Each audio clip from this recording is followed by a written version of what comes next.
Good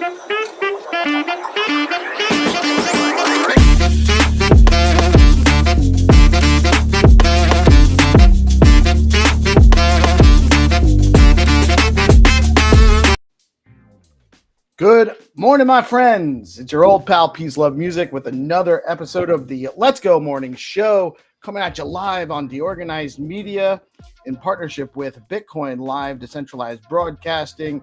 It is Friday, the 15th of November. Lots of great stuff happening in our ecosystem. I got Jack waiting in the wings. We're going to run through the news and then bring Jack on for the regular Friday morning conversation. Bringing to you live. Good morning, Squid Finn, my brother. Let's see. We got... this is a friendly reminder. This is a news show. We are providing information and educational purposes only. We are not providing financial advice. Always do your own research and never invest money you cannot afford to lose. Bitcoin, as of about a half an hour ago, was hanging in at 90,371. Stacks dipped down to $1.85, dropping from 35 to 36 by overall market cap on coin market cap. Fear and greed index dipped down to 84, still in that extreme greed range. And the top three gainers are the last 24 hours on coin market cap are Brett, HBAR, and XRP. To the Stacks calendar and the Miss Gecko calendar, because we have two great options for calendars in our ecosystem right now. We have at 11 a.m. today, the last day of DevCon. Go over to, if you're interested in that, devcon.org. Check that out. Last day of DevCon. We have the Good Morning Stack show every day, Monday through Friday. Thank you for tuning in. And at 11 a.m. Eastern time, we have the weekly SIP call, Stacks Improvement Proposal, and Community Innovation Call. Very important, great stuff there. We're starting to make that, we're getting a lot of turnout. We love having the community come out and chat with us about what's going on, get educated on the proposed SIPs, and also help us come up with ideas and give us feedback for what the community is looking for out of the Stacks ecosystem. So tune in at 11 a.m. Eastern time. That's with the Stacks org account, Hero Gamer. Haddy and I will be there, a bunch of our friends. So come on 11 a.m. Eastern time and learn more about what's developing on Stacks. At 2 p.m. is the Trust Machines show, Good for Bitcoin. That's 2 p.m. Eastern time. 3 p.m. is Stacks Africa Friday, update and chill session with Freddie and the crew. 4 to 5 p.m. is the Stacks Nigeria Pushing the Narrative show with Sam and the Stacks Nigeria group. Both great groups in the space. And then we round out the week, great way to round out the week with Dan and Brad at the Purple Pill Friday show. That's at 5 p.m. Great conversations there. Jump in the conversation and ride into the weekend strong. Close the week out. And then on Miss Gecko's calendar for Friday, and we have a very, very busy ecosystem. We have Memes on Stacks at 11 a.m. with O'Milly Tees. The Bus Stop at 3 p.m. with Jay East, Mains, and Miss Gecko. Building the Future at 4 p.m. Creative Owls and Tang Poco. Get to the Comics at 4 p.m. That's on YouTube with Osmond Collects. Artfully Fed at 8 p.m. Eastern time with Chanel, Cali Speedway, and Sapphire. Bar Pushes Radio at 9 p.m. on X with Dr. Strange and Omi Wan, da homie. And Aloha Friday, the Real Uncommon True podcast at 11 p.m. Eastern time on YouTube and X with Dee and Hinano. And that is your events calendar for the day. I want first news item of the day. We have a few news items before I bring Jack in. The first news item of the day is that DeOrganized Media, the Power Awards winners were announced yesterday, and DeOrganized Media won the category for Leader Awards, or the Leader Award, Community Leader Award for the Community Leader category from the StacksLink Proof of Work Retroactive Funding Grant Program that spurred out of the D grants process. We are truly honored and privileged to have been considered with all the great programs that were participating in this event. And congratulations to Parrot Radio Felix on Bitcoin, Vinny's project, Moon Labs with Gizlo's project, and Benta one, and all of the teams that are building projects that were submitted. Lots of great stuff. There were 14 projects submitted, and very bullish on what's being produced in the Stacks ecosystem. And big shout out to all of the DeOrganized media crew and everyone that's supporting us throughout the whole time we've been building this out. The support from the community and the people helping pitch in all along in the background and up front, coming on our shows and doing their own shows and everything. Thank you so much for all of that. That was my favorite news item of the day. This was going to be my favorite news item of the day, which is actually a repeat of my favorite news item of the day yesterday. Tulsi Gabbard is going to be the Director of National Intelligence for the United States. I love that. That's my favorite appointment. Not far behind, I actually love that pharmaceutical stocks fell yesterday after President-elect Trump names RFK Jr. as Secretary of Health and Human Services. This is tremendous. We've got good people with well-intentions that understand what they're up against and don't seem to be for sale being put into positions where they can actually affect and make some differential change, like real difference in what's going on here. So super bullish on these appointments. Some of them are other ones I'm not as keen on, but still think that we're making progress from where we were or where we've been, the direction we've been heading in. $2.8 trillion asset manager Goldman Sachs discloses $710 million Bitcoin ETF holdings. Michael Saylor says replacing SEC Chair Gary Gensler is incredibly bullish for digital assets. A quote, "It's very good for the crypto industry. We're going to see a lot more pro-Bitcoin policies." Amazing. That's awesome. 18 U.S. In related news, 18 U.S. states sue the SEC, alleging unconstitutional overreach and unfair persecution of the crypto industry under Gary Gensler. Yeah, it's been bad. It's been real bad. We've been actually hamstrung and hauled back. That's why things have been exploding since the election, because there's all this pent-up expectations that are now going to be able to be realized. And 84-year-old Nancy Pelosi officially files for re-election in 2026. Somebody propose, please challenge her. She's ancient and needs to go. SIP29 Bitcoin halving alignment proposal is going to live vote as soon as this weekend. I think it's actually going to launch on Sunday. We are optimistic for that. This is an important proposal to ensure that the SBTC launch scheduled for December goes as smoothly as possible. Its intent is to keep miner signer stacking incentives stable while SBTC launch goes live. I fully support this proposal, and I urge you to vote yes. You can join the discussion at the QR code above. That QR code will bring you right to the conversation in the Stacks forum. You can go to forum.stacks.org and participate in all of the conversations about anything that's going on. That is a great place to get involved in the conversation on a regular basis, where you can go back and interact over time, versus just coming into our spaces, which is also a great way to get involved. Bitflow's Pontus Bridge will soon bring runes to Stacks. Follow at Pontus_official to stay up to date on the latest developments with Bitflow's Pontus Bridge. This is going to be huge for runes holders, huge for the Stacks ecosystem, and anyone that's involved in both. How can you not be bullish about that? Great job with Bitflow innovating and bringing this to our ecosystem. Good work.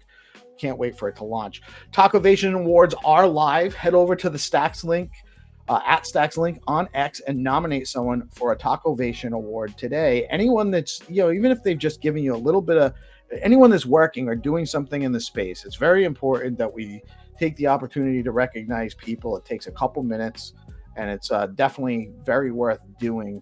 You feel good about it, they feel good about it. What's better than that? Nothing. Not Punks are now available to earn S points on Spaghetti Punk. Head over to spaghettipunk.club to start earning S points today, and you can use those S points on future mints by the Spaghetti Punk Club, and they do lots of collabs, and it's great artwork and good dudes over there. So get out and support. Skullcoin story mode free to play now on skullco.in. That's Skullcoin with a dot between the O and the I in Skullcoin. It's live on Stacks mainnet now. It's super fun to play. Go check them out. Boom, ghostly transactions are a regular. Is that a regular NFT or perhaps an opportunity for future benefits on Boom Wallet?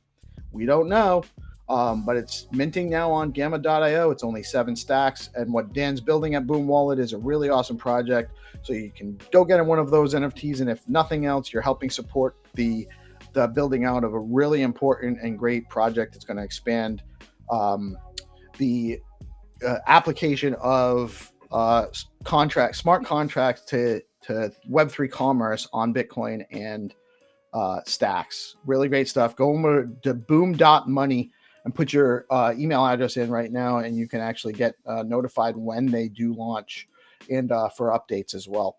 And also, we would not be doing our job justice if we weren't, or doing our community justice if we did not mention the Zero Authority bounties. Go over to zeroauthority.xyz right now. Set up your account if you don't have one. Look at the available bounties. You can get yourself in line to earn some stacks, Bitcoin Pepe, stacks, even some Mojo. I think 300 just launched one this morning. You got some Rue on there. More to come. So check them out. Zero Authority. Get yourself out there and start participating in the burgeoning Web3 economy that's coming through Zero Authority and on-chain reputation and on-chain gig marketplace. And without further ado, bring in the homie.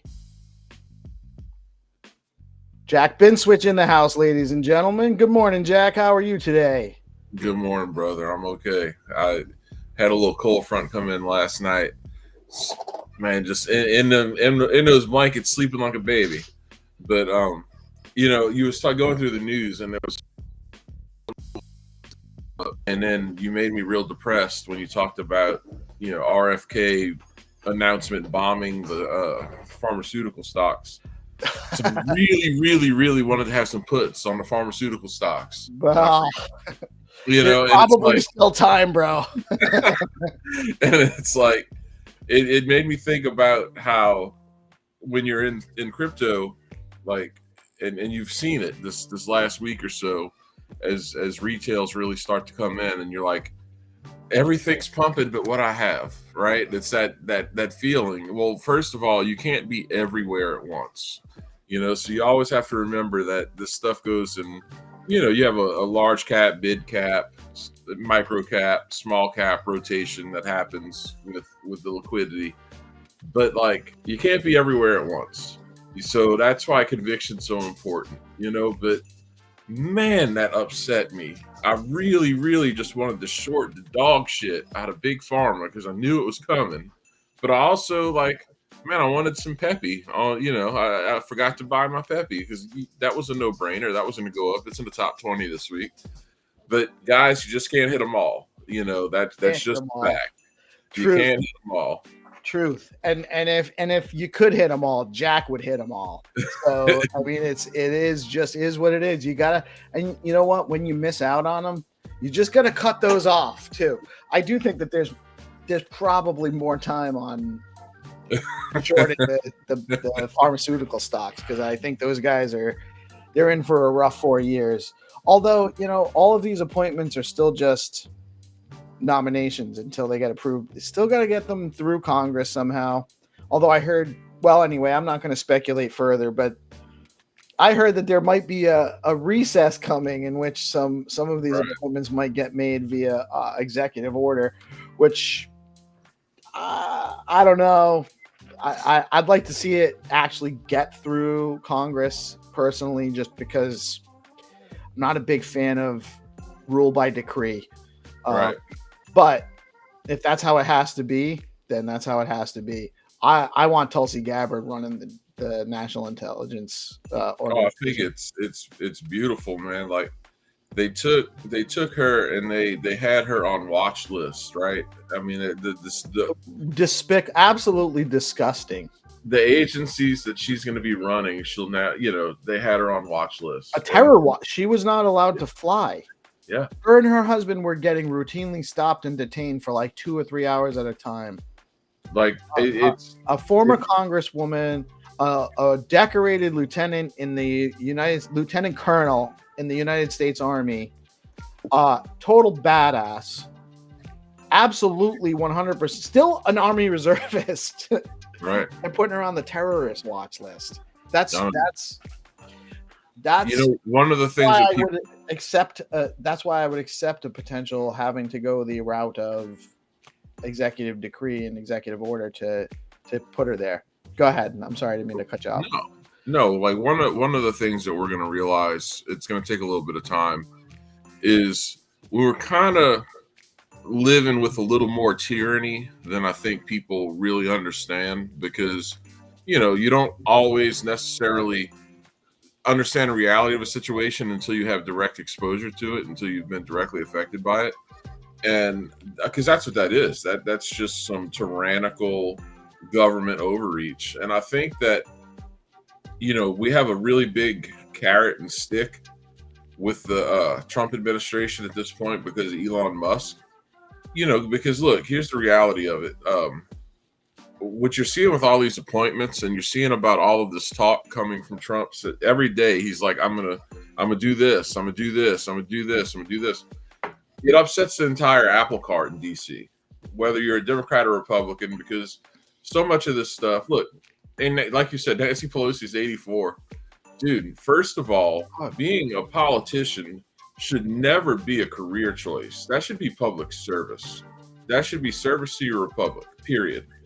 And B, honestly, I think the only real government jobs that should be lifetime jobs is like, if you're like working for the post office kind of thing, right? There should be very, very few. There should be so few. The government should be so small that it shouldn't be really a career path for people.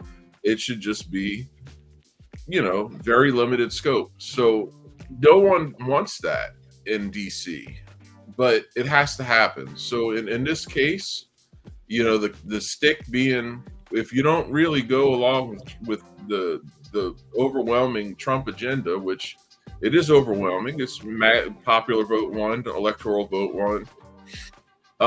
Elon is going to pay for people to primary you. That's basically the stick. So we'll see how it goes.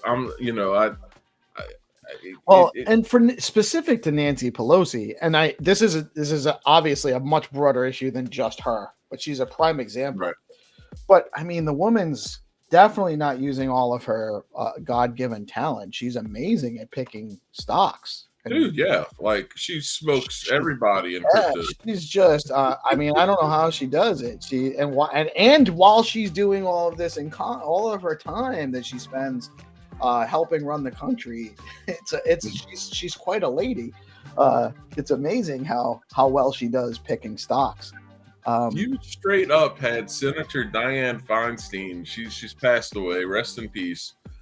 Like, she died in her Senate seat, and her kids had power of attorney in the end of her life, and she was still, signing bills and passing law. How does that work? Like this, right? She was literally just being kept alive. Right. That kind of stuff has to stop. Like it has to stop. It's just it's so grotesque.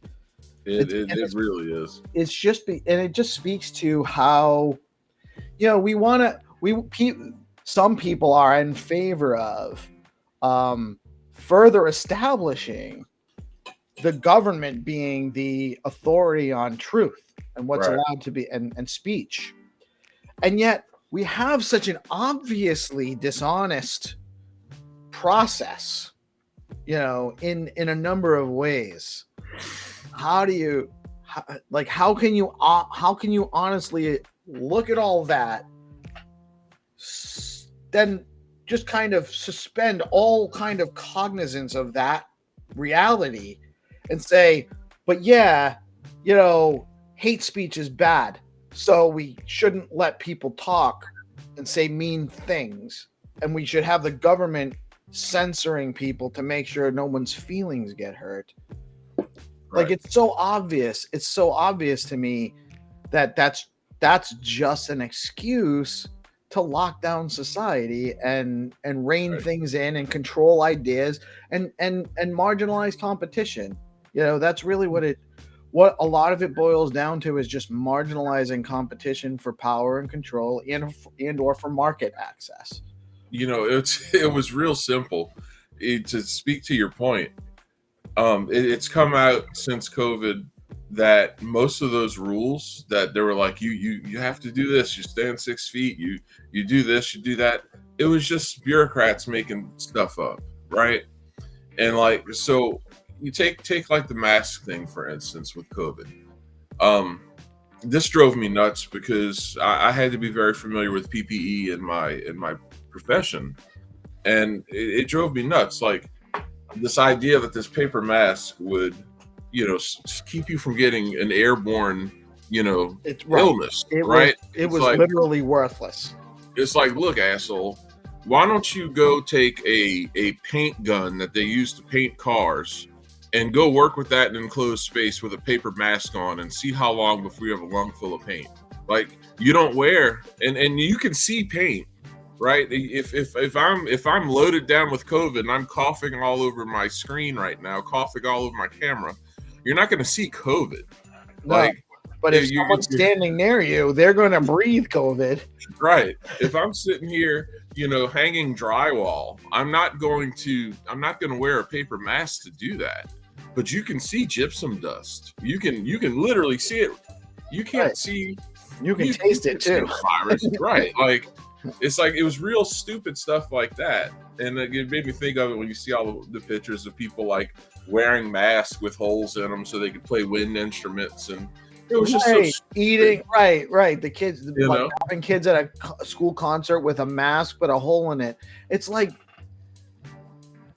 I used to give maybe some people too much credit. You know, I don't even think that it's people are stupid, Jack. I think it's that our society has been trained through the education system and through the media to defer their thinking processes. Like, they're trained to second guess themselves first and defer to the centralized authority on opinion, which, you know, that's how we got here. But it seems like that's kind of waning. Yeah, you know, people are waking up. It couldn't be a moment too soon, because you're right. It's like you outsource your thinking and trust, but at the same time, you have this government that's like, no, we'll be the source of your truth. That just does not work. It doesn't work. It needs to die a horrible death, and it looks like it's happening, because that stuff is just wild, man. It is absolutely wild. Like, if you have, like, tuberculosis is a big deal, by the way. Like, if you had any idea how seriously your state Department of Health takes TB cases, it's one of the most serious public health risks that actually exist, because super virulent, like super and then you get it where it's untreatable very easily. There's strains of it that can't be treated. It's kind of like the super gonorrhea that's starting to come around, like that. If you catch it, you're done, right?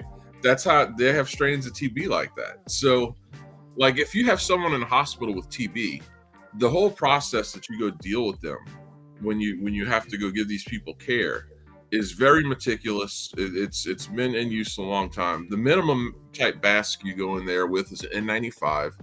You know, you can't have any facial hair. You need to have your N95 fitted. You need to know exactly what kind you could fit your face just right. And you go, you dress out, you go in there, you give your care. What you do with that mask, as soon as you finish, you toss it. New mask every time. And then to sit there and go and work in hospitals, as long as I had to work in hospitals, and be like, here's your mask. Make sure you're wearing it as soon as you come in, and leave it on for your entire 12-hour shift, and do this, that. It was nonsense. It was complete nonsense. And that's one aspect. Personally, like that gives me a headache. That makes me not feel good. Like you're breathing Well, your no, own because exhale. now you're like bringing extra CO2 Right. into your body that's not supposed to be there. And like That's your exhaust. So you're the re-breathing in your own exhaust. yeah, like everything in your body is based on your oxygen and CO2 balance in a very, very profound way, like the way that this works. And but anyway, it's yeah, I'm They made glad all that's the kids wear them all day in school, and then told them that there was nothing wrong with it, and it didn't cause any harm, and there was no problem with it. And they had people like anytime my daughter would get a headache from school, like, and she didn't like it, and she didn't. Eventually, she went back to school. She chose to go back to school, even though she had to wear a mask. She was one of the last kids in her class that went back, but I left it up to her because I didn't want to keep her segregated at home because that was also a whole nother damaging thing.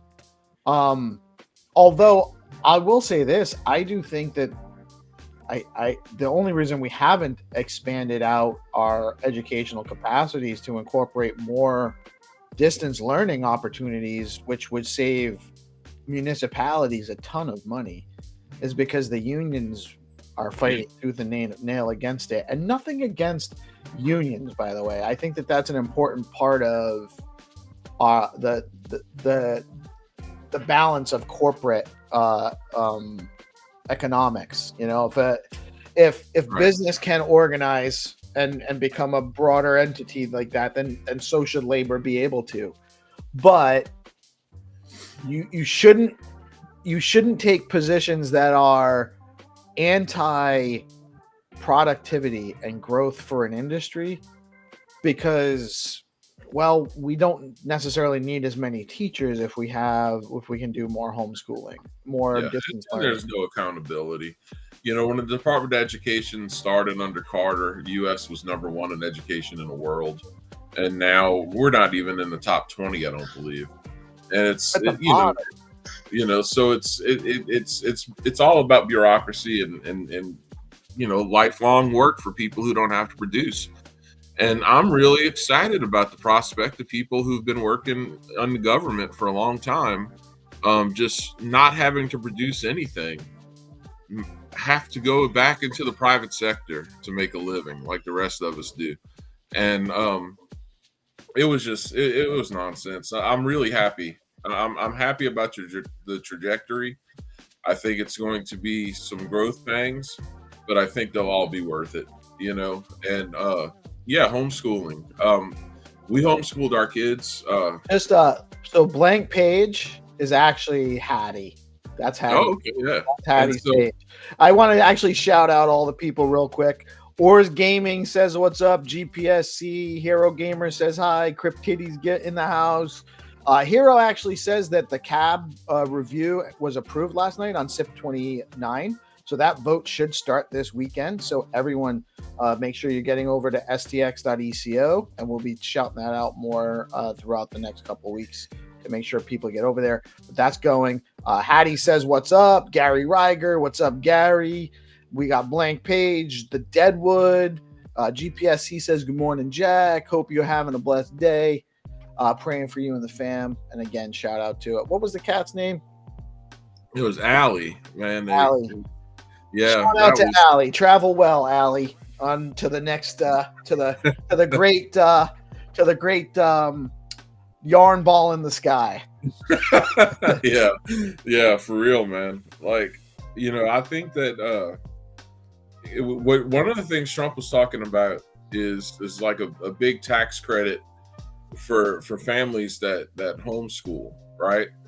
And dude, like that would be a boon, because then when you add homeschooling and AI to the mix, and you could really just hone into a kid's individual learning needs, like we really have a chance here to just explode, because we homeschooled our kids, and I can tell you for a fact, just in a small focus group of 6 kids, they all had different learning styles. They all learned differently. They all were interested in different things. Strengths, weaknesses. Right. Yeah. Absolutely. And then, it just goes back to the way things are We tend to think that's the way they've always been, and we really have to stop that kind of thinking, because it's too easy to get complacent, and we're talking about like lifetimes of complacency at this point. And yeah, man, I don't think that I'm super bullish on what's going on there, and I really hope to see some massive change, because we need it. It needs to be shaken up, and then we need to export it to Europe. If you look at like the EU, even in our less than stellar growth with our economy, like the EU's economy is stagnant. It's all this regulation, all of this. Right. This it's worse there. It's worse there because the bureaucrats there seem to be more tied together than they are even here. Yeah. So I'm really, really excited. It's so excited for the future. And you're starting to, now we have, you're really starting to see retail come back to crypto in a big way. You're starting to see hey, if I have, if I have Doge, is it going to be worth as much as 90K per Doge one day? You're starting to see those kind of, social media posts and stuff. I have no Doge. Am I dramatically underexposed? Is that a problem? I really have always been like, nah, it's not going to work. It can't work. And I know Elon's been pushing it. I think it's just a troll. I don't think that Doge is actually going to be anything. But what's your opinion on that? What's going to happen? I like Doge because it's like the main meme coin, and it kind of like just encapsulates what meme coins are in a profound way. But when you look at the reality of, now you have all of these other big memes that are on Coinbase and like Robinhood stuff. I don't think Doge is going to run like it would have in previous cycles, and you kind of saw that like last cycle with SHIB. You had Doge and SHIB, and well, now you got Pepe and you got this and that and Dog and all of these different things. So I don't know, man. I think that it's probably entrenched in the culture, and I think it's probably good to have some exposure, but I don't know. It just kind of shifts the way people look at crypto. Like, if you look at, again, in the way I think about it, I think about meme coins in terms of community more than anything else. Like, I don't play fantasy football, right? But like, I can look and be like, okay, people really enjoy this stuff, right? They don't own the team. I was talking to Ace about this the other day. They don't own the team. They're never going to meet the players. They're never going to do any of these things, but they like it. They enjoy it. And meme coins are like that. And crypto communities are like that. And I think that, we're at the beginning stages of seeing what that's going to look like in mainstream culture here very shortly. Doge or XRP. I hate Ripple. I hate the company.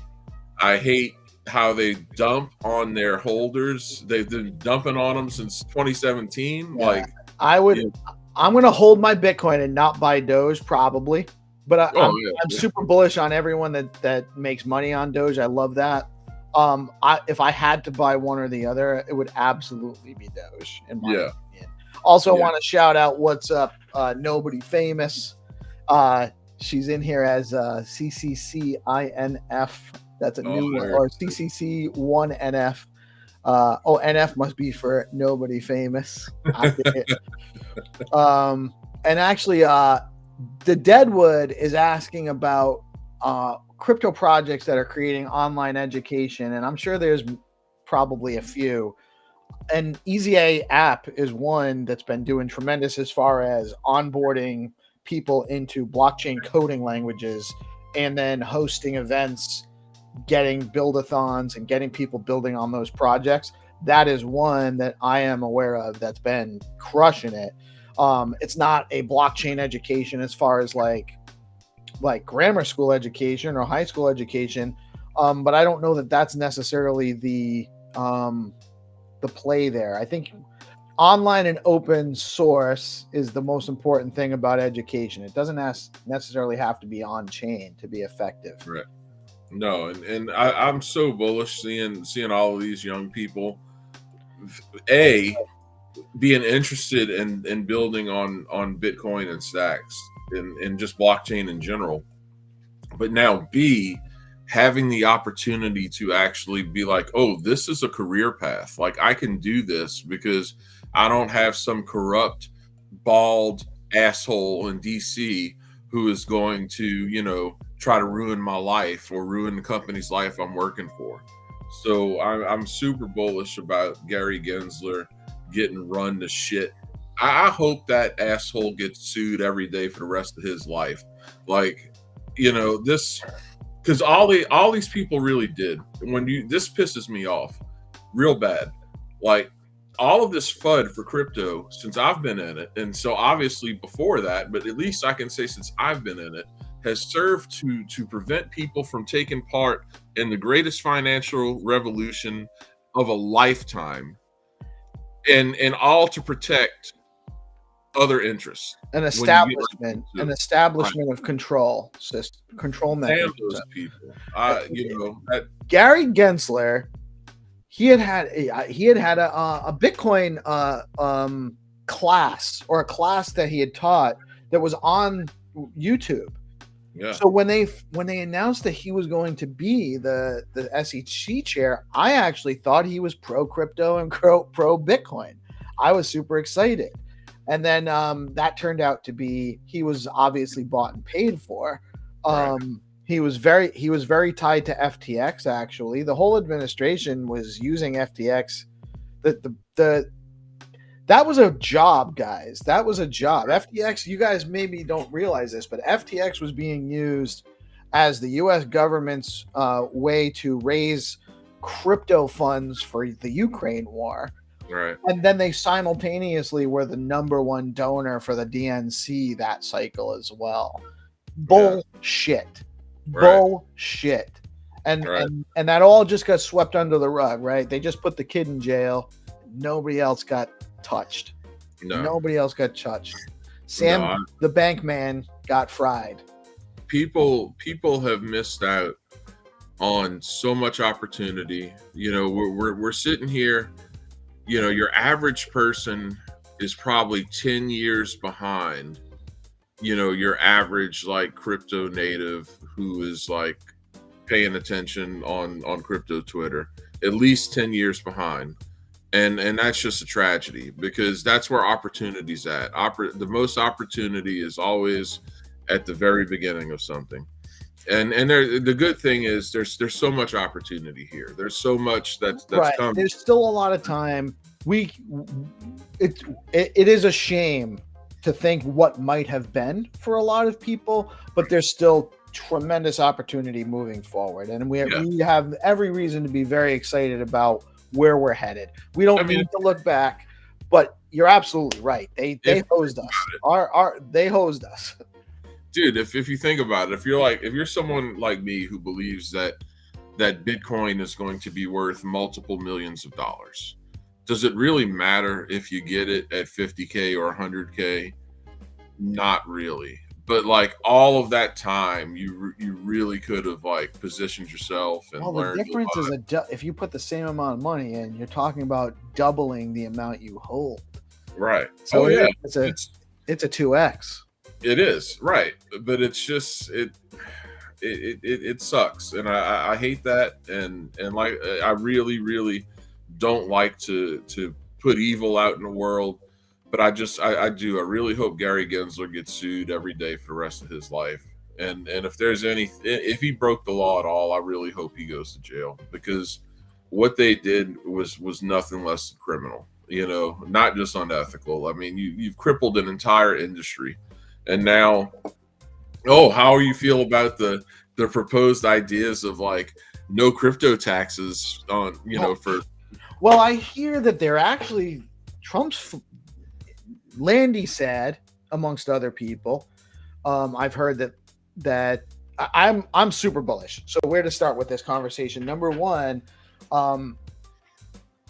there's a belief, probably not within the first 2 years of the administration, but the goal or a goal of the Trump administration is to eliminate the income tax entirely, Right. which is long overdue, by the way. It's actually a dysfunctional process of funding the government. It doesn't really fund the government. It funds the private banking institution that's built around the government, and used to control the government to a large degree.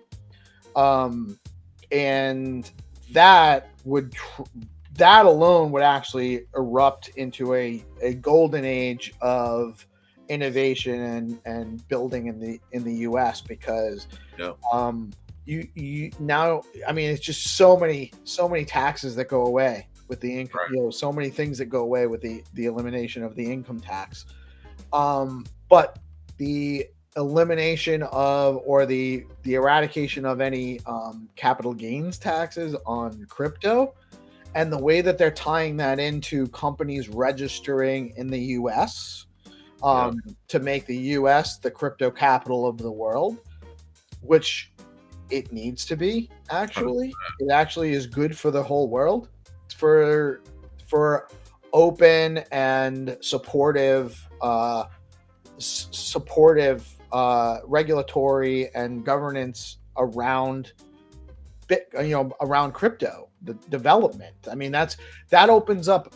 It's like the internet was. The internet was a massive economic multiplier for our society, and when it was first launched, it really rose it rose the tide for everybody.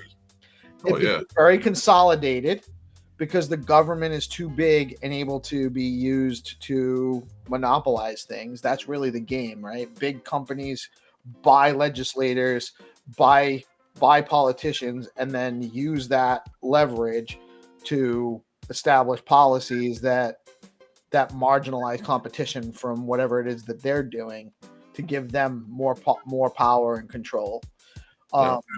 So I'm super bullish. I don't believe that. I'm sure deals were made to get here, right? Yeah. So some deals will have to. I don't think we're going to get everything we're expecting we might get. The optimism here is huge, because we're out from under this gigantic weight, but the monolith still exists. I think that you're 100% right, and I think what you're likely to see, like the best I can figure right now, is you're at a big risk of having like your crypto VCs become the ones who like kind of dictate how crypto is going to go, and crypto really has to. Crypto will be magical as long as any anonymous person can get on the internet, bang out some awesome code, and release it to the world, right? That's really what it comes down to. And you always have to worry about anyone getting too much power. Like if I had to worry about anything, it would be, well, JD Vance is kind of like a VC guy. He was supported by VCs, backed by VCs. They're going to be looking for everything to take care of them. But as long as the anonymous, dev can get out there and make something good, we're fine. Otherwise, it'll all get real bland real quick. And, I saw something yesterday or the day before. The average cost per family for just the regulations that come out of DC is like $15,000 a year, right? So, and I'm sitting there and I'm like, let that sink in, because I remember being a young man before, I knew what I know now, and like being like, damn, like, okay, I make, I grew up in a working class place, right? I'm like Kamala Harris. Middle class family. No, I grew up in a working class town, and you did not fall out of a coconut tree, right? And so, maybe a friend, a coconut friend of ours, who just had impeccable timing on his comment. And I'm sitting there, like, as a young man in my 20s, just busting my ass. I've always just worked hard. And I'm like, okay, I make like I make as much money as my dad made when I was a kid, but like all of the people in my town, most people had boats. You didn't have to be rich to have a boat. Like every Saturday, you could just go and they would just be at the boat launches, just everyone launching their boats to go fishing all weekend. You could do that, and I'm like, what happened? Like, well, between the taxes and inflation and the regulatory costs, just passed down to families, like it completely decimated people's quality of life and upward mobility. And now we're at a place where it's like that doesn't have to happen. And now if we can finally be like, you talked about the internet, like Paul Krugman, who won like a Nobel Prize in economics, was like, oh, the internet will do as much for the economy as the fax machine. And then obviously, he's always been anti-Bitcoin. And it's like, when do we stop listening to people like this? When do we just, be free of this nonsense? And I think we're here. And I think we're finally here. You have X being like the number one app in the world. You have all of these advertisers. I don't think this election goes. I think that they would have had the whole thing under lock, and they would have been able to manipulate it however they wanted to manipulate the results. Yeah, if it weren't for X being open. 100%. No, that's exactly right. And it's just all of that stuff needs to die. And I think it finally is. And I think information needs to just be as fast and as unleashed as possible. And we have to stop outsourcing our thinking to the experts like Paul Krugman, who, again, said the internet will be as much of an economic boom as the fax machine. Really? Like, you asshole. Like, where's my Nobel Prize? Like, where's my Nobel Prize for my crypto, man? Come on. Like, it's nuts. Like, it's nuts that this kind of fixed system is able to prevail amidst the idea that we have a free and open society. Like that's why they hate our generation so much, Jack, because we grew up with that being the reality to a large degree. Our society was open. It was free. It was less regulated. It was less dominated. It was less punitive. We didn't have this massive police state where we incarcerate. We don't talk about this a lot in this sphere, but the amount of people that we incarcerate as a country is absolutely disgusting. Like, we put people in jail for bullshit. And that's also an industry. They're putting people in jail to extract labor from them, not to actually protect society. Oh yeah, it actually hurts our society very much. Private prisons are a big business, and then like we don't do prison right. Like, if you've got violent people, you've got dangerous people, you need to do something. You need to do something with them. I mean, there are facts. Right. Like we don't even do that part right. Like, you have people who, if their life goes a certain way, if they've got certain kind of damage to their psyche, where at some point when you've gone to prison and spent so much time in jail, you just become institutionalized. Like, going to jail is not even a big deal. It's not even that much of a deterrent. Right, because you're already hopeless. Right. And people don't realize this, but a lot of times when guys get sent to jail, most places, they're racking up a bill for their food, for their shelter. Like, it's not free. It's not free meals and free. Like, people have this misconception that guys in jail are cared for, which, yes, there is there is, healthcare and stuff in jail, but they're bracking up a bill while they're there.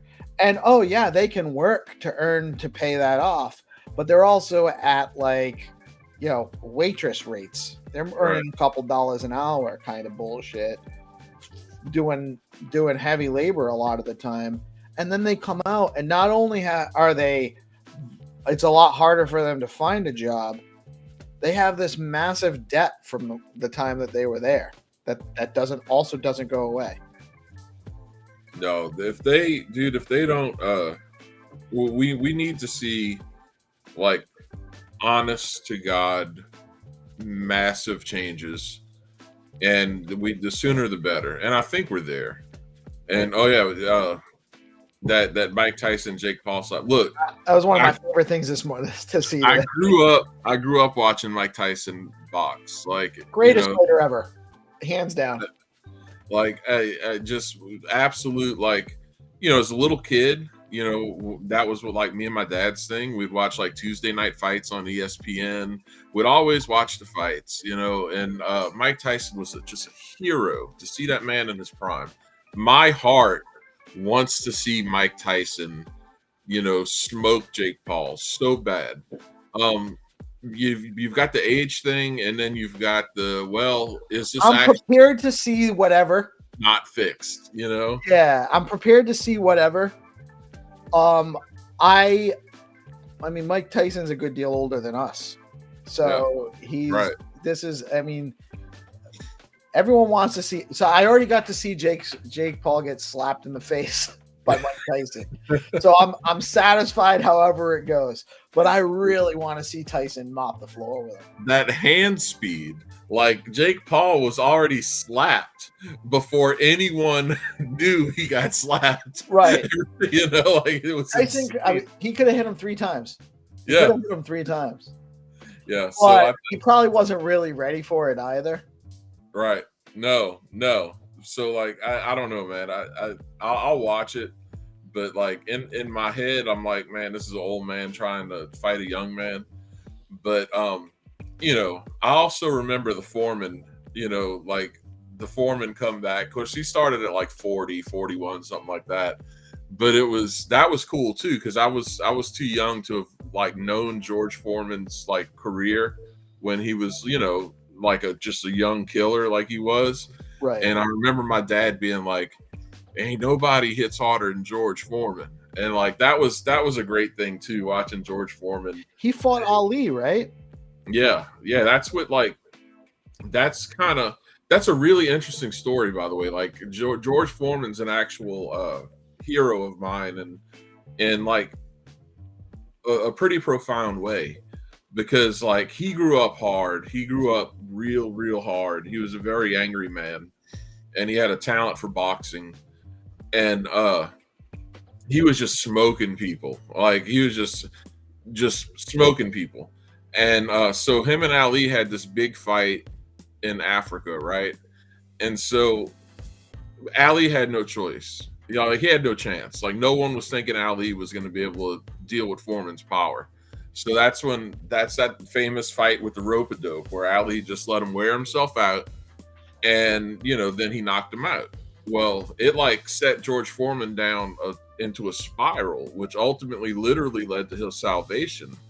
And then like George Foreman became such a like servant to people that he actually became broke, because like in his town he developed like this big boys club for kids who were disadvantaged like he was, right? So like, and he became a pastor, and like he was putting all of his money into like trying to support the people in his community.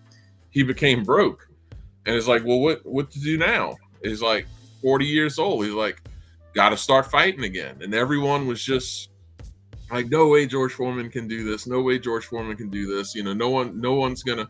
And he just starts knocking people out, just knocking them out.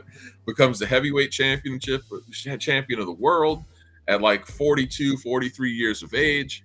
And then he wound up getting a deal with those George Foreman grills, right? Do you remember those? I had one. They were actually really great. They're awesome. I haven't. We don't do much. That was back in my old days with my ex, and we had little kids. But that was a really great, Yeah. a great tool for us. We had our oven had. We were renting, and our oven had shit the bed, and we were able to just use that to make all our meat anyway. Yeah.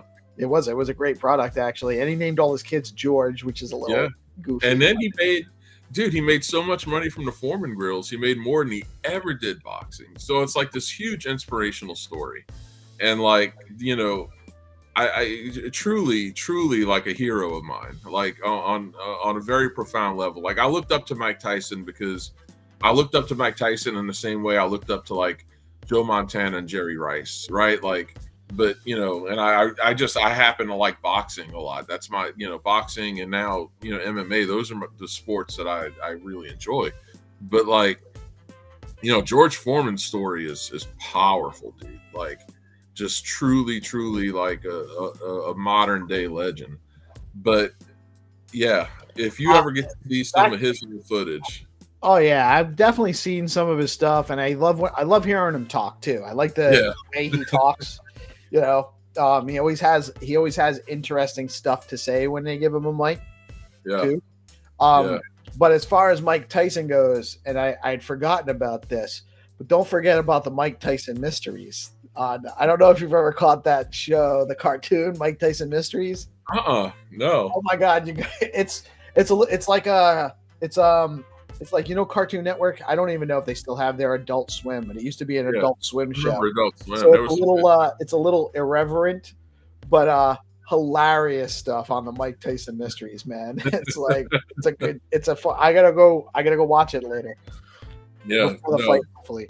I hope I really do. I hope to my heart that Tyson wins, and it's nothing against Jake Paul or anything. It's just my bias for like. That's just like I said, just like a childhood hero, man. Like when I was 10 years old, 9 or 10, when Mike Tyson lost his first fight to Buster Douglas, and I remember that fight so clearly because me and my dad sitting there where the fight's coming out, and Mike Tyson gets in the ring, and I'm like, Dad, he doesn't look like as in shape as he normally is, and he gets knocked out. Dude, I cried when Mike Tyson lost to Buster Douglas. Like it broke my heart. But like I really, really hope, I don't know. If it's not fixed, first round, Mike Tyson could absolutely, knock his head off. The power's the last thing to go, right? Mike Tyson's got that old man strength. He's got that. Right. Well, and he's in shape. He's in shape. Yeah. He's not slouching. He is old. He's old. I mean, he's old. And Jake Paul should, by all rights, Jake Paul should kick his ass. He really should. But who knows? And shout out to Manny Pacquiao, GPSC. I like Manny. Manny was a great fighter. He's still fighting. I know he did one probably like 3 or 4 years ago. They did a fight. I think that was the last time Manny fought. I'm not sure. But shout out to Manny Pacquiao too. Great fighter. Oh, 100%, dude. 100%. Pacquiao, absolute beast. And I agree. Like, I think that, well, especially for GPSC, being in that age group, I could see how you'd lean especially more towards, Pacquiao. Well, he's also GPSC is part Filipino. Right. Manny's like the Filipino. We have a decent sized Filipino community here. I have some friends that are huge Pacquiao fans because he represents. Yeah. So. Oh yeah. No, and those guys, dude, like don't sleep on the Filipino, man. I've met some tough Filipino men. You're like, I'm a big guy. I've always been. And like you see someone who weighs, half as much as you, and you're like, doing some manual labor, and like, some bitch, that's too strong. Like how do those muscles work? Like, some people have blessed genetics. Right. Peoples, I should say. have blessed genetics where it's a lot denser. They get their muscle density is much better, so they don't necessarily look as powerful as they are. Yeah. No, I remember one of my first jobs out of high school. I did residential tree work, right? And I was a gym guy. I was like 10 egg whites in the morning, chicken breast all day, work all day, go to the gym for an hour when I'm done, just massively, massively strong. And there was this older man worked on a crew with me, Julio. He was in his 40s, family man. Oh, and really? Messing right. Well, when you're 18, yeah. And so, you're messing with like these big giant pieces of trees that you're basically, removing and have to do stuff with. And you see this man who's about 5'5" and just looks like he just drinks beer all day, just manhandling, this stuff. And you're like, wow, okay. So that's a big I don't know. It was a big education on on physiology, basically. Yeah. Yeah, genetics too, right? It is not all about. Well, even there's different ways to work out too. Sometimes you're building. Mass doesn't mean power necessarily, right? So if you're right, no, if you're doing like heavy sets with short number of reps, you're going to build more mass, but it's not going to be as strong versus if you did lower weight, multiple reps, like much more reps, you're building denser muscle. So denser meaning it's more compact. So you're not you're not as showy, but you don't have to be, because push comes to shove, you're going to shove harder. Yeah, like GPSC saying about like during World War II, dude, like those Filipino fighters were ferocious. Like they were absolutely brave men. You had Japan invade the Philippines, and there's some like really cool history, and war stories from that part of the war. Like you talk about some absolute beast. That was one of the coolest things about my profession is I got to like take care of a lot of like World War II vets, And they fought. They saved us from fascism the first time. Yeah, 100%. And now it looks like Gen X finally like saved us this go around. And I'm always ready for the next shoe to drop. I'm never complacent that we finally made it, but I do feel like we're headed in a much better direction, and thanks to our group.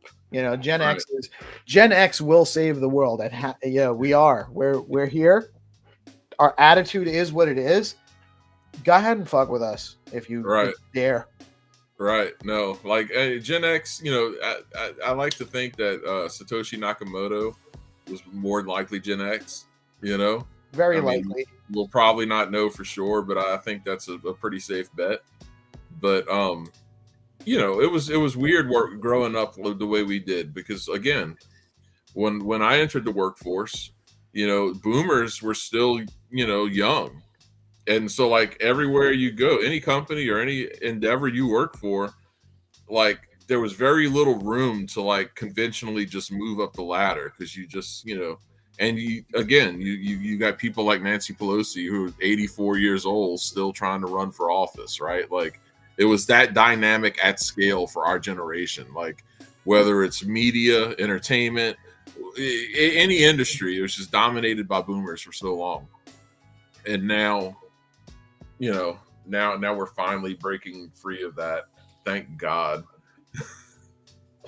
Yeah, I think we still have a long way to go, but it's up. We're finally heading in a positive direction, and I think that people have smartened up about where we were. Yeah, man. Some. We still have some conversations to have. We still have some common ground to discover, to work off of. That's why I'm so bullish on DeOrganized media, man. Like, not only can we, because again, like getting back to seeing new money and new people come into crypto, and you're like, okay, you can have, you know, a good source of information to try to help people learn things, help people stay informed. But also now that the mainstream media and mainstream entertainment, they're in a lot of trouble. You know, it's such a bullish time for independent media like this. And I think that, you know, being on X is being in the right place. And you know, we're talking about some things behind the scenes. Like, we got some pretty cool plans coming up. We got some cool stuff. Yeah, we got some great stuff. Gary's suggestion yesterday, which was something that we had actually talked about after the election too. That seems like a no-brainer, and I'm super excited about that. Kitty's got her show coming. I don't know if I mentioned to you, Zenitron's going to be doing a GameFi show with us. Cool. So that's going to be cool. We got, you know, stuff like, and just so many cool things coming in our ecosystem, man. Like Bitflow with the Pontus bridge. What are you hearing about that? I know you're kind of in the know. Are they still up in the air yet? We're still doing test transactions on our end, on the Runes end. You know, it's close. Like, it's been slightly delayed. You know, when we timed the Runes launch initially to try to time up with their initial release date, and then at the very last minute, it was like, look, we got to hold off. Nakamoto's got a couple wrinkles in it that we got to account for here, and so it's just been a day by day thing. But it seems like it's really soon. You know, we've been able to send some runes back and forth and so forth. It's just, without getting like in the weeds, you know, this bridge is kind of like a miniature blockchain. It's really, really, you know, technically impressive. And so, bridges kind of have to be be secure. You know, it's a big undertaking what they're doing. Like, people don't really realize, like, and that's okay. The end users really aren't supposed to have to realize just how much it takes, right? That if it's a good project and it's done right, eventually people won't know. But I know, because I know other people that have worked on other projects where they were talking about building a bridge for this and a bridge for that, and it doesn't happen. You know, It doesn't actually happen. It's very hard to do. So just the idea that they're testing it and they're seeing it come to fruition is super bullish. I can't wait to get my runes allotment dropped on me. I'm super excited about that. You know, dude, like, the way I look at it is, okay, so yesterday you had Dog get listed on Kraken, right? So I forgot to put that in the news. Oh, well, you see, that's why I'm here. You know, I'll be your counter on you. It's an extra.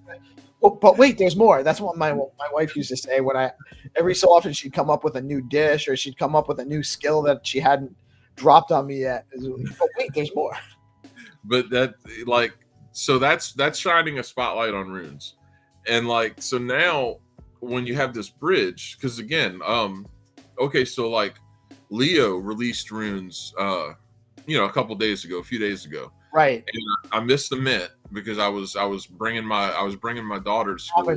I missed it, and I missed it because I was doing the morning show.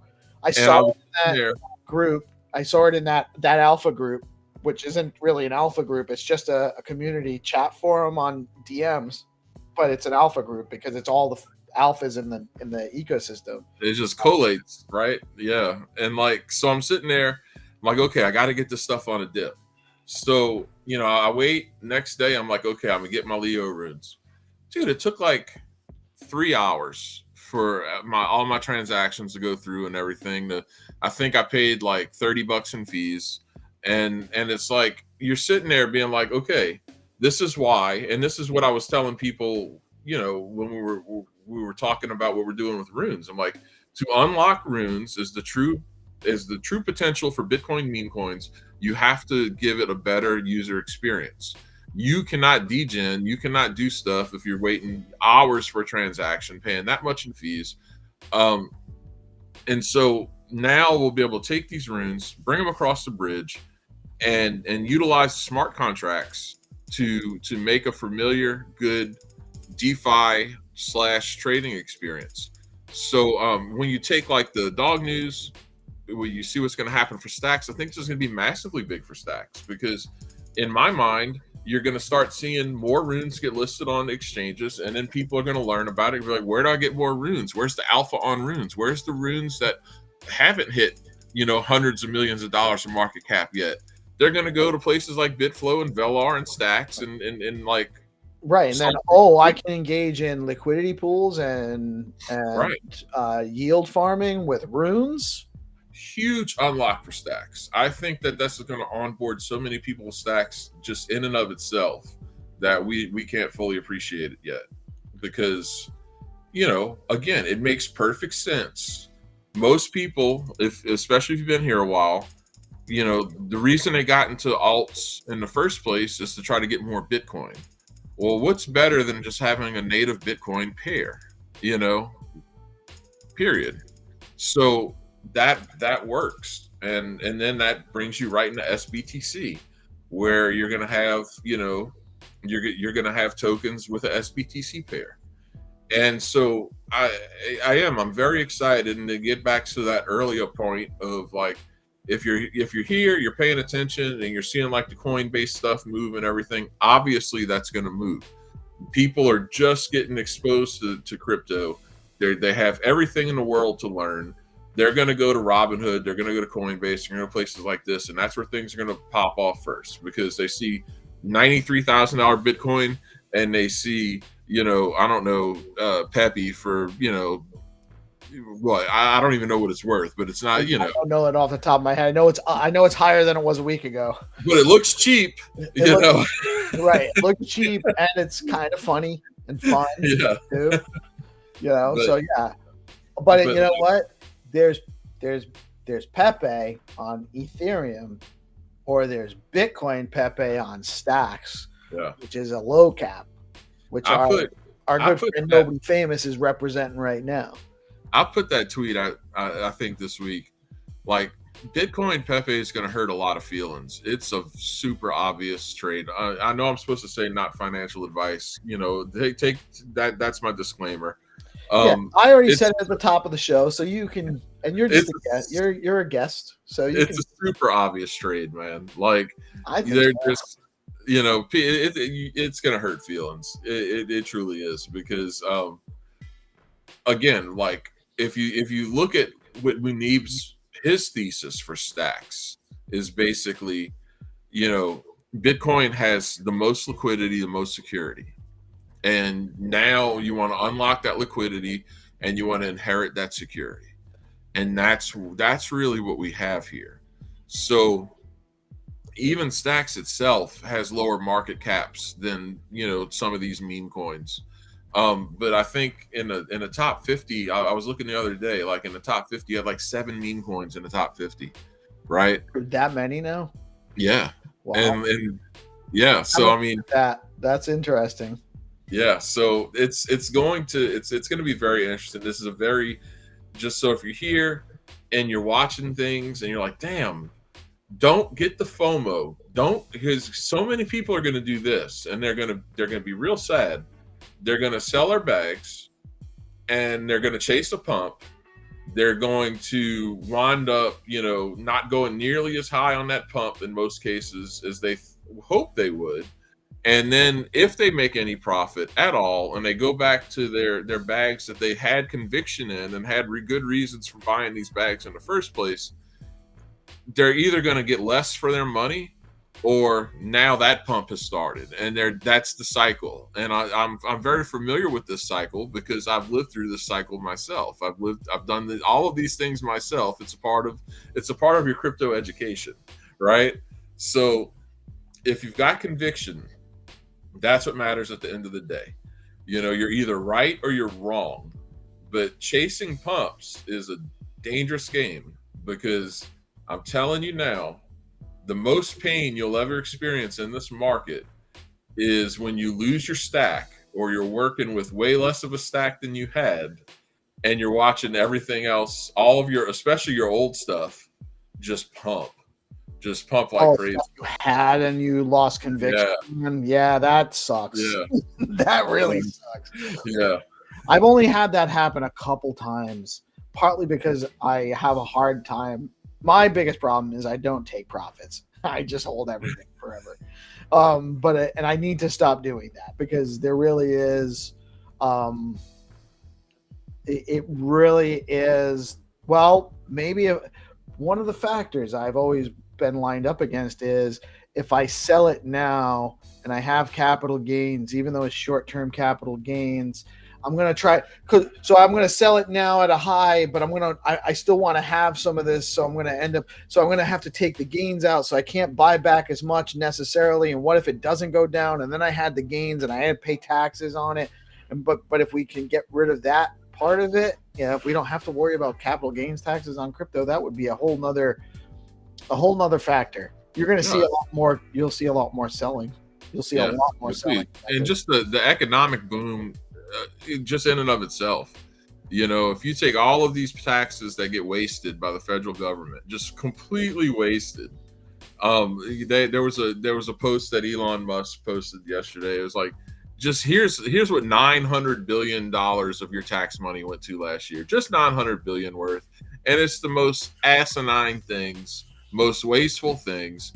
And so, like, if people can keep their money and like actually stimulate the economy, that is going to, like, this is how we break out of this miasma that we've been stuck in for so long. And I agree. People like can save now because of crypto. People can save. We had decades of where savings meant nothing. You couldn't save money. You lost. Savings was a losing bet. 100%. For decades. 100%. Now we can save. And why do people think that houses went from being shelter to being investments? I was having this discussion with my oldest boy the other day. The house you live in is not an investment. No, a house is a massive expense, you know? And it's just like, okay, he's like, how did the houses, like, how did we get in a situation basically with the housing market? I'm like, let's say you had $1 million and like you're on paper losing $30,000 a year right off the bat to inflation. You're smart. You got $1 million. So what are you going to do with it? You're seeing like asset classes pop up here and there and going up and doing better. So that's where you're going to put your money. And that's not how people lived. There's that, but there's also, that the fuckery they did in 2008. Yeah, man. We lost nearly a decade of housing starts nationwide, and I mean probably on a global scale as well. Really from 2008 until the housing market prices in the U.S. at least. I got my license in 2010, my real estate license. I had to learn how to price houses in a declining market. It didn't bottom, and it didn't bottom until like 2013. And then things started to kind of reshift back up, going up until in 2014. But we didn't have a reaction of building more housing yet, because really that didn't come. We're not keeping up pace now with what we need to replace and build housing. So that's actually a huge factor too. On top of interest rates were basically, when we were down around 2%, BlackRock and Vanguard and State Street, they were borrowing money at literally zero. Right. So they were able to manifest free money and buy up as many assets as they can. Because of course, why wouldn't you? Why wouldn't you if you had access to free money? You could you can just accumulate assets that are going to appreciate in value, and you're paying no interest on it. So it's a no-brainer bet. So there's a number of factors as to why we are in a very precarious situation, real estate wise, housing wise, both rental and for home ownership. It's not good nationwide. We need more housing. We need it yesterday. And, a lot of state legislatures are putting in rules that are actually making it more costly for mom and pop investors to own real estate as an investment, like owning multifamily properties and renting them out, because they want to actually make it more costly to do so that they can, in my opinion, no one's told me this, but it seems like their motivation is to make it easier for the large asset management companies that are focusing in on that niche to own real estate, that they have less competition because they can afford to absorb the costs where your small mom and pop companies can't, businesses can't. That's the cycle. List off a bunch of stuff, but it's irrelevant. It's just a really bad situation. No, and that's the whole thing. You saw it with healthcare. You that's why now people don't pay attention to healthcare until they get sick. But like, you have massive companies that own most of your healthcare services in this country, and it's for the same dynamic. It's for the reason that independent, hospitals or what have you have to compete with giant companies that have the resources to absorb all these extra costs that have been dictated by the Department of Health and Human Services. And so what do you do? Actually probably worse than the real estate industry. You sell your hospital to the big hospital, to the big company that owns all other hospitals in the area. So then you just have states where you have 2 or 3 giant companies that basically own all of your healthcare services. And eventually they merge. Right. But now, why the hell would anyone want to own a house except to live in when you can actually have good money, when you can have hard money in the first place, when you can have Bitcoin? Why have the headache? Why have the issues? And houses can hopefully just go back to being places where people live, and we will not going to have an investment class in real estate because it's the oldest one, actually. It's even older than gold. At first it was, lords would get titles to land as rewards for serving the crown or whatever.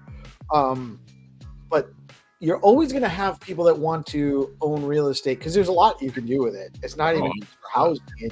There's a lot of, industry needs real estate, and commerce needs real estate. Retail needs real estate. So there's a lot of even infrastructure. Infrastructure needs real estate. You can't build a road if you don't have real estate to build it on. So you're always going to have demand for it, and it's a limited supply item. Right.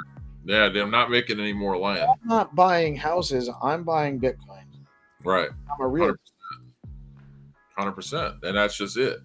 And so that's going to be good. I'm glad that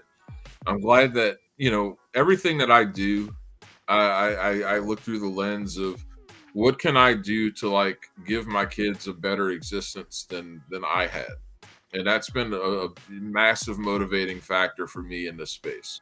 It was a massive motivating factor for me when I started my business. It was a massive motivating factor for when I've spent basically my whole adult life working 2 jobs. This is why we do these things, and it feels very good to finally see okay, here's your chance. It finally looks like we can course correct here. So again, just getting right back to it, super bullish on where we're at and hopefully where we're going. But again, it's hard that you're waiting for the shoe to drop, right? Right. We got to be. You know what? I like to use the word cautiously optimistic. Yeah. Cautiously optimistic, or the phrase cautiously optimistic. And actually, that was given to me by a gentleman who was an attorney at the time, friend of our family. He's now a magistrate for the state that I live in.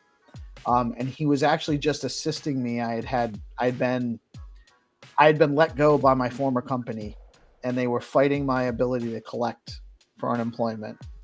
And he came to the hearing with me, and the company didn't show up. They were the company was actually at the same time taking money from the state to hire people off of the unemployment rolls, and then firing people and routinely fighting their right to collect, because if they were if they were just kind of cycling through, they wouldn't be on the.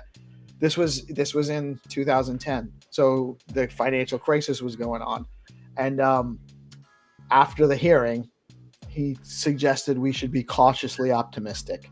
And my life turned around actually very much after that. It had been like 6 months since I got let go. So I got 6 months of back unemployment. I was enrolled in my real estate course. I shortly thereafter met my now wife. My ex had just left me, so I lost my job. My ex had just left me, and he told me to be cautiously optimistic. And being cautiously optimistic led to I've been doing pretty well since 2010, if I do say so myself, and I'm very optimistic, cautiously so, about where we're headed right now in our space. Yeah, no, me too, man, 100%. Yeah, the WEF, and we got ladies here. I won't say what I'd like to say, but WEF. That's it. Bitcoin is real like WTF. Right. Bitcoin is real ownership. If you really think about it, you can own two things in the world. You can own your education. Nobody can take that from you. No one can take what you know. Right. And you can own Bitcoin. That's it. I was talking to Ian the other night about this artist who created a bunch of counterfeit art of these other artists, and even these counterfeits were better than the originals and everything. And I was like, dude, can you imagine if, like, when this guy was doing that, if NFTs were a thing, like how now that you can't counterfeit that art. That art is right, it's traceable. So we are literally in the industry that we're in the ownership industry. And if you really want to get back to it, the people who are very smart, who were kind of like running the show for their benefit, they know that. And I think that's why there was so much FUD and so much let's keep people out of Bitcoin, out of crypto, because if we can sit here and understand that Bitcoin and crypto represents the opportunity for true ownership, then they do as well.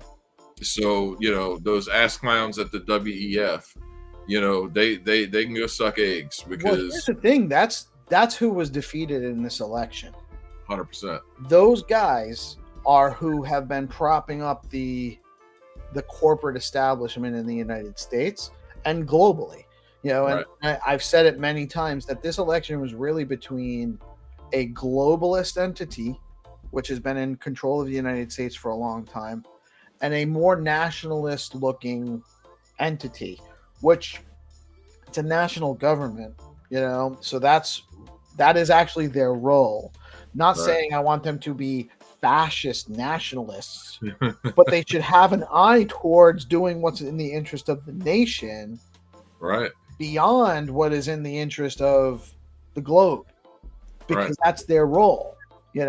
There are entities that should have a globalist view, and personally think so. My personal philosophy is I often describe myself as being Painesian in my philosophy. Thomas Paine, and his quote, one of his many famous quotes is, the world is my country, all mankind are my brethren, and to do good is my religion. That's how I look at it on a global scale. I really do feel that way, but these globalists are not they're not on that wavelength. They want to dominate and control. We're not their brethren. We're their cattle, and right. and to do good is not their religion. It's not. No. And again, nature abhors a vacuum. So even if you're like, hey, these are magnanimous, perfect people, which there's no perfectly magnanimous person. There's no such thing as a perfect person, who are going to like socially engineer everyone's life in the world. All that really happens is somewhere a competing, stronger ideology rises up, and you've just opened the door for it to become the dominant way of doing things.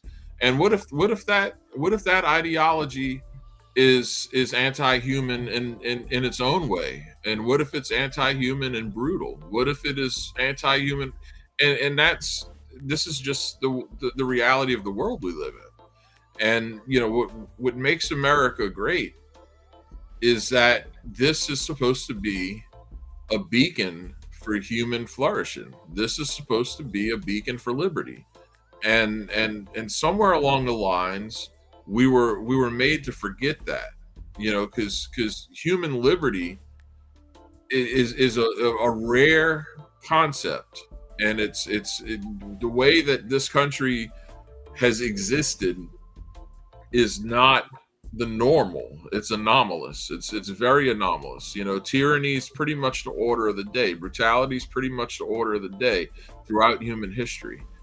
And that's what we have. We actually have this very precious thing that should be nurtured and allowed to flourish. And you cannot do that if you have unaccountable, unelected people making decisions on behalf of, basically the richest people on earth, right? Like it can't happen. And so it's a good way to be cautiously optimistic right now, because I think that we're in a position where we can remember that and we can build on it, and we can keep going with this grand human experiment. And obviously it's not going to be perfect, because again, people aren't perfect, but it doesn't mean it can't be good, and it doesn't mean it can't be great. Absolutely. Right on, brother. I think that's an excellent note to end off on. What else you got? Anything cool happening today? Just going to be back and forth with the BitFlow and Pontus guys, and trying to find out when we're going to be able to finally make this thing live. Probably be doing some shit posting on Twitter. Counting. And then a little bit of, you gotta do the shit posting, freedom of speech. And yeah, just nothing too big. Watching the market, see how everything's going. This is the fun time. It is. It's a great time to be here, man. And thank you.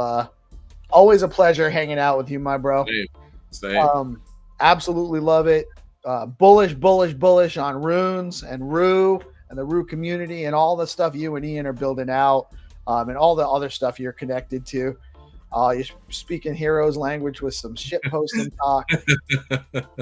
Also want to remind everybody, coming up, it's just a little bit after 10 now on the hour. We will have the SIP call on X. Join us to chat about and hear more about what's going on with the development on Stacks, and also give us your input as to what you would like to see being developed on Stacks. We'll see you at 11 a.m. Follow us on DeOrganized every morning, Monday through Friday, right around 8:30. We've been launching. Keep coming out. Keep enjoying the show. Let us know what you like. We got lots of more stuff coming at you. And Jack, thank you, man. You have a great weekend. I'm sure I'll talk to you again soon and often. Peace out. Take it easy. Love you all. It is Friday. We are ending the week strong. And don't forget to, after you finish working the day hard, putting all that work in, take some time off over the weekend and recharge. It's very important. I love y'all. Y'all have a blessed day. Peace out.